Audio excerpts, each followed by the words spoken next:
Gde ste bre gurmančine, ovaj video počinjemo malo drugačije, zašto? Zato što još ništa nije gotovo, ja sam stvarno želeo da vam izbacim jedan novogodišnji video, tako da krećemo sa jednom četvrtkom praseta od Nade. Pogledaj kako lepo prase juče trčalo po dvorištu, a ima i pečat. Ja u 6 idem u goste i treba sve ovo da ponesem tamo, tako da sam ja još juče krenuo sa pripremom i rešio sam kako znam i umem da stignem tamo sa vrućim prasetom ili ti četvrtkom, a i vama da pusti video. Tako da u početku ćemo prvo da izgrebemo dobro ovo prase sa svemogućom špaklom, da ga pošteno usolimo, onako da mu u svaku poru uđe so. Sad šta će da ispadne još, ne znam, ne mogu da vam garantujem, možda uzalo da gledate ovaj video. Ovdje malo zasečemo kod rebarca i da tu dobro usolimo. Znači šta je plan? Plan je da prase suvidira. Mislim, već sam ga suvidirao, sad će da vidite kako je ispalo. Eto ga tamo na lađenje, a još malo će da ide i u rernu na završavanje. Dobro ga usolimo, pek papir, dobro da ga isto ovako. Tede mesar da mu iseče nogu, jer rekao ne diraj mi ni glavu ni nogu, želim da bude kao sa slike. I sad ga dobro umetamo u pek papir i sad ide stretch folija. Ja koristim ovu industrijsku, zato što jeftinija, kupiš lepo ovo za 700 dinara, traje ti koliko hoćeš, nema se sikira što ti ne stala. Znate ono najgore ne osjećaj kad ono zadnje ono povučeš a treba ti, problem stvarno. Dobro ga zamotamo, improvisujemo suvid i šta ćemo sada radimo? Stavljamo ga na jedan pleh, znači ali pošteno ga umotajte onako da nema nigde da curne ništa, slobodno potrošite malo više folije. I evo ga, to je spremno za rernu. Pleh, voda, znači naliješ onako prst vode, ne moraš više. I onda to lepo stavimo u rernu na 85 stepeni 12 sati. Jeftina struja noćna. Ovdje sam uzeo jedan svinjski file da obradujem tamo. Ne, ja nisam, da budem dobar gost, a ne da obradujem goste, jer kako se to kaže, ja idem u goste, znači trebam da obradujem domaćine da obradujem. Svinjski file sam isto uzeo kod Nade, lepo ga otvorio, sad ću malo da ga iščukaram, malo da mu unese mikroplastike, kako kažu ovi teoretičari zavere. Mislim, svaki dan svi unesemo mnogo mikroplastike, malo ga iščukaramo ručno, malo sa čekićem, skinemo so i sad ćemo da ga filujemo. Može i malo bibera, malo da ga zabiberimo i idemo. Ovdje imam mnogo dobro ovaj semf od cele slačice sa medom. Imate 100 dinara u Amanu, košta, nije nikakva plaćena reklama, ja sam kupio 7 teglica, ću dojem da kupim još dok ne stane, jer je ovo jedan od najzanimljivijih ukusa na svetu. Verujte mi, uzmem, namažem na leba i grickam, koliko mi je ukusno. I ovdje imam neki suvi vrat, rešio sam, znači suvi vrat, slačica cela i malo neke gaude. I ovo još nije gotovo, ali će da vidite šta sam uradio, tako da se nadam da će ono da bude perfektno. Znači, lepo ga zatvorimo. I sad ćemo posle da ga stavimo u mrežicu. Ide i ono celo noć u frižider da malo izbaci višak vode, jer sam planirao da ga krknem u neko testo. Evo, čuvena sprava za punjenje mrežice. Znači ovo uzmeš jedno ovako, može onaj, kako se zove, onaj čunak i sad nategnete mrežicu ovako preko, da ne kažem kako. Mrežica gde ima kod Nade 100 kinte, metar, uzmeš koliko god ti treba. Sad verovatno ima i po nekim mesarama ako niste baš svi blizu Nade, ali ja uzivam kod Nade. I sad lepo trebamo da uvučemo ovako. Ovo je jedini način da gurnete meso u mrežicu, znači nemoj uopšte da pokušavate bez ovoga, sem ako ne umete dobro da pletete mrežu, a ja nisam pauk i ne umem. I sad samo ovaj končić povučete, secnete i zategli ste ga. Evo ga, perfektno, nema gde da mrdne. Sad ćemo ga stavimo na mrežicu, još malo da ga posolimo i ide ovako otkriveno u frižider da se onako prosuši, što bi se reklo, da mu so izvuče vodu, jer nam je nepotrebno. Znači, trebamo malo da ga dehidriramo, evo ovako ga stavimo u frižider. Evo ga sutra dan, probudio sam se jedva u 12, vidio, rerna ne radi, gde ću, šta ću, zovem ženu, što si ugasila, nisam ugasila, onda sam shvatio da izgleda rerna se sama gasi posle 12 sati rada. Evo, spremio sam jedno činiče, evo vidite, koska otpada, evo ga, meso, znači to je skoro gotovo, samo treba posle lepo da se radi. Ovdje sačuvamo ovu, kako se zove, to će posle pretvoriti onaj lepi želatin. Sad ga ovako stručno okrenemo na rešetku, sad ćete vidjeti kako to lepo izgleda. Znači jedino šta se desilo, to je skroz normalno, tetive na nogama proradile, pa se malo šapica raspala ili ti papak, ali nema veze, to znači da je uspešno odrađen. Evo, pepica sad ide u frižider ovako otvorena da se hladi. A za to vreme ja sam rešio da krenem dan sa jednom dobrom jutarnjom pljeskavicom i čisto vam pokažem kako ja zamišljam savršenu pljeskavicu. I ne znam šta stvarno teško ljudima kad kažem da mi naprave ovakvu pljeskavicu, oni kažu, ja pa ne, mi ne pravimo tako, pa šta, evo, uzeo sam kod Nade meso, uzeo sam kilo, znači kilo i 280 dinara kod Nade košta perfektno kilogram ćevabdžijskog mesa. Znači, kod Nade ćevap s mesa je ludilo, evo ja živu jedem, znači volim da pojedem Nadino živo meso više nego leba.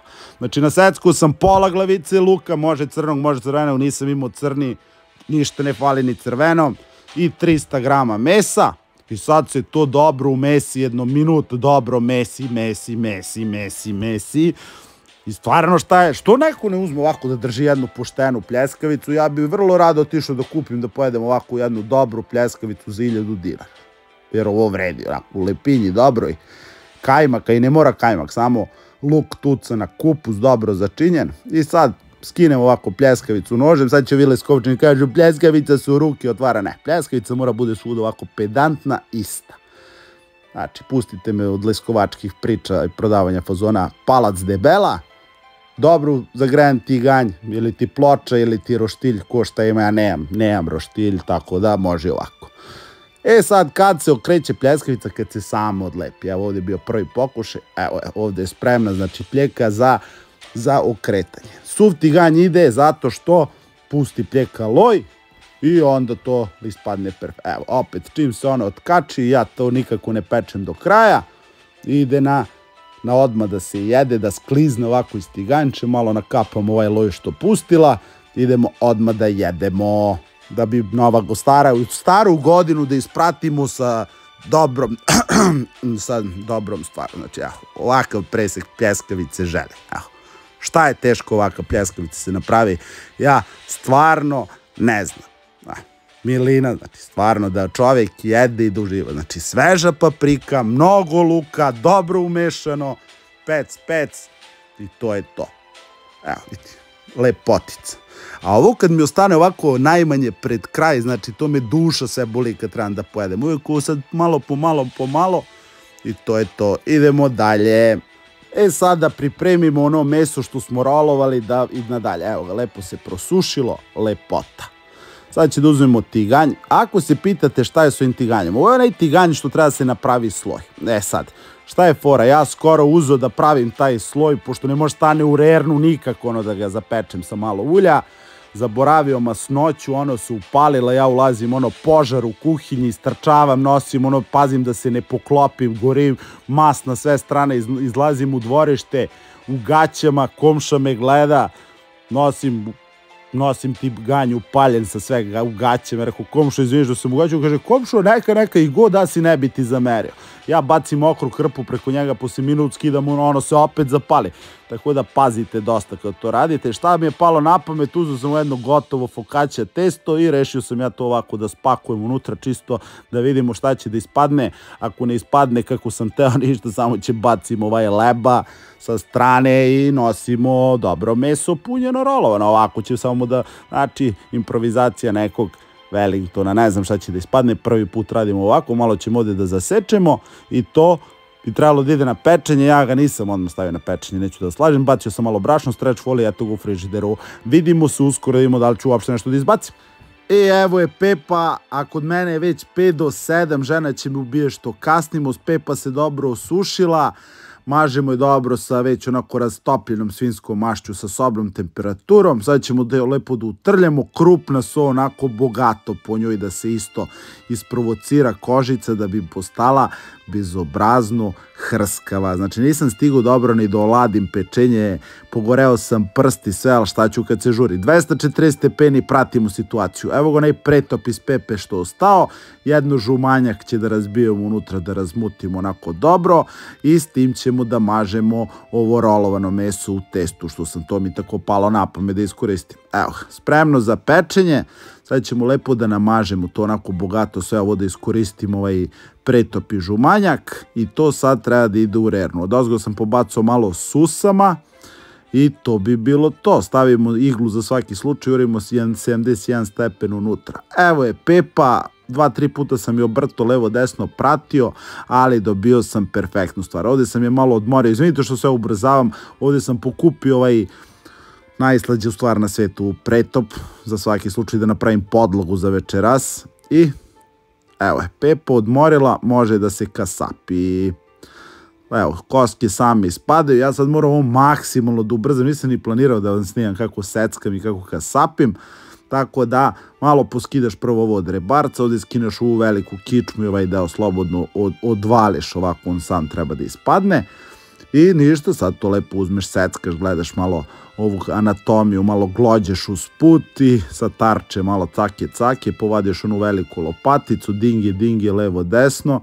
A trebalo još malo da se oladi, ali šta da radim kad žurim, lepše bi izgledalo i sve bi bilo bolje da se malo ladnulo, ali dobro, u suštini ješćemo vruće pečenje, nadam se ako stignem na vreme. Ali za svaki slučaj ja sam pojeo malo ono leba i ovo najviše volim, ovo sa panja što bi se reklo. Što ni svi na panju najdeblji, pa vidi ovo kako slatko, znači. Ja sam spreman za večeras, ne moram ni da jedem, poslije ću malo ovu glavu dodeljem. I evo još da vidite kako ispalo ovo rolovano meso u testu. Evo, to izgleda ovako, za presek moram da vam ostanem dužan, ovdje mi malo curnulo, ali ništa mu ne fali. Srećnu novu godinu i praznike vam želi vaš Dot-Pot, pa se nadam da se sljedeće godine družimo malo više i bolje i lepše. Sve najbolje vam želim, pa se vidimo.